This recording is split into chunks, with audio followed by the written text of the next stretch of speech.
சென்னை அடுத்த ஆவடி கன்னடபாளையத்தில் மழைநீருடன் சேர்ந்து கழிவுநீரும் குடியிருப்புகளை சூழ்ந்திருப்பதாக கூறி பொதுமக்கள் சாலை மறியலில் ஈடுபட்டனர். இதுகுறித்த விவரங்களுடன் செய்தியாளர் கன்னியப்பன் இணைந்திருக்கிறார்.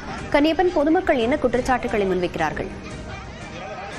லாவண்யா, நேற்று இரவு திருவள்ளூர் மாவட்டத்தில் பரவலாக கனமழை என்பது கொட்டி தீர்த்தது. குறிப்பாக இந்த ஆவடி சுற்றுவட்டார பகுதிகளில் மிக கனமழை என்பது பெய்திருந்த நிலையில கோவில் பதாகை, கன்னடபாளையம் உள்ளிட்ட பகுதிகளில் கழிவுநீர், அதாவது மழைநீர், கழிவுநீர் எல்லாம் இந்த குடியிருப்பு பகுதியில் சூழ்ந்து தேங்கி இருக்கக்கூடிய அந்த காட்சிகள் நம்மால் காண முடிகிறது.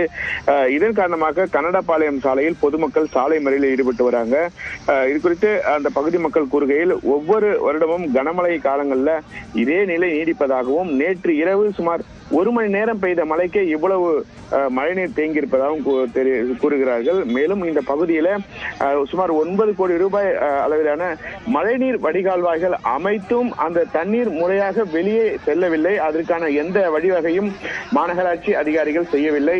குறிப்பாக சாலையின் இருபுறங்களிலும் மழைநீர் வடிகால்வாய் அமைக்கப்பட்டிருக்கிறது. ஆனால் தண்ணீர் குடியிருப்பு பகுதியில் இருக்கக்கூடிய காலி மனைகள், அந்த சுற்றி இருக்கக்கூடிய பகுதியில தேங்கி இருக்கக்கூடிய அந்த காட்சி நம்மால் காண முடிகிறது.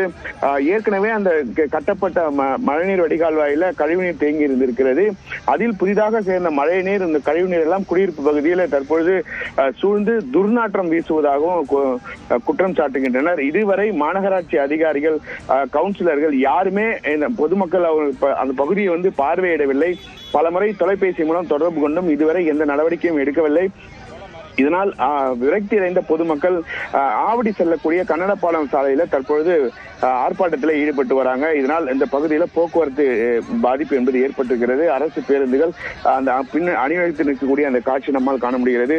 குறிப்பாக இந்த கன்னடபாளையம் பகுதியில ஒவ்வொரு ஆண்டும் கனமழையின் பொழுது இது போன்ற கனமழை காலங்கள்ல குடிநீர் பிரச்சனை வருவதும், அங்க இருக்கக்கூடிய காலி மனைகளில் தண்ணீர் தேங்குவதும், இப்போது கழிவுநீரும் அந்த குடியிருப்பு பகுதியில் சூழ்ந்து இந்த மக்களுக்கு பெரும் அச்சுறுத்தலை ஏற்படுத்தக்கூடிய அளவுக்கு துர்நாற்றங்களும் நோய் பரவும் அபாயங்களும் ஏற்பட்டிருக்கிறது. லாவண்யா, விவரங்களுக்கு நன்றி கன்னியப்பன்.